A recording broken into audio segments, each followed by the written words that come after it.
Here at CUNA's Governmental Affairs Conference, we caught up with the chairman of the World Council of Credit Unions. Now, how did your experience in Poland under Soviet occupation, how did that influence your involvement later in credit unions? Any of the experiences you had at that time in your life?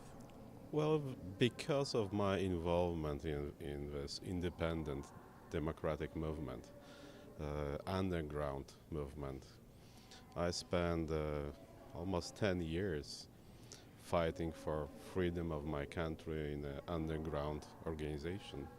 So they put me in jail. I was attacked many times by the secret police, but the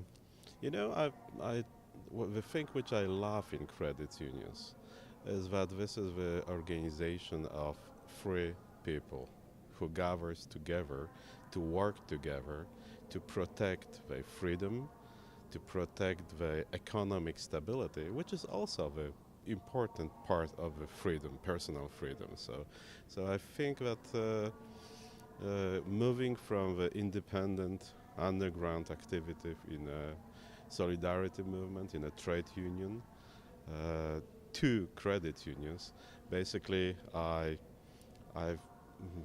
was keeping the same principles, the same reason for action.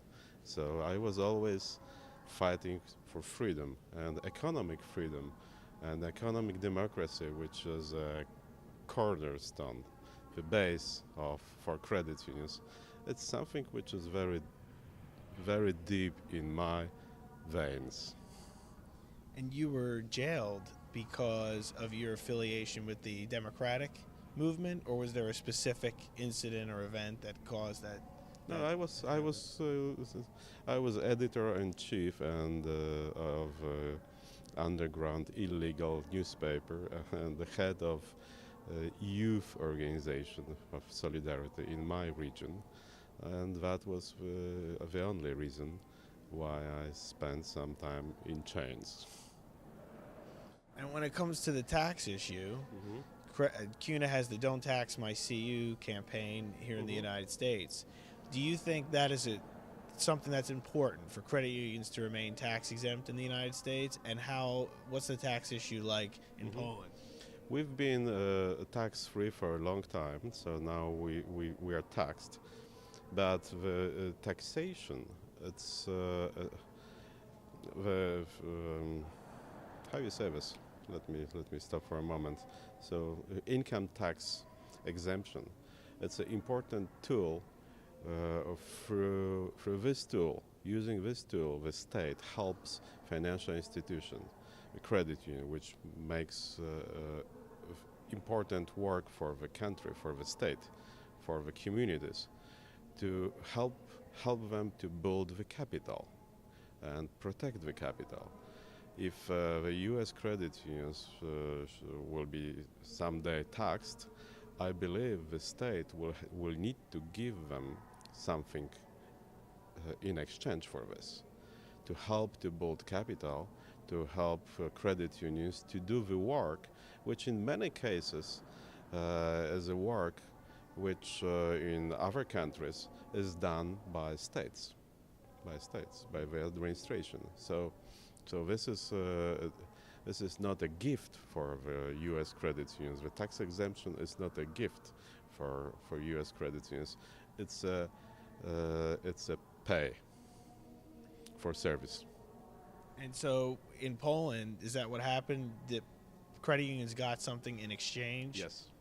Okay, what did they get? We've got the ability to build capital faster, and we've got our instruments, and we also got the ability to expand with our fields of membership, serve more members, and deliver more services to them. Are you satisfied with that, or do you think they should not have given up their tax exemption in Poland? Well, we'll see these results. I personally have mixed feelings. I have mixed feelings on this. So, but the bottom line can be drawn in few years. And my last question for you about Parliament.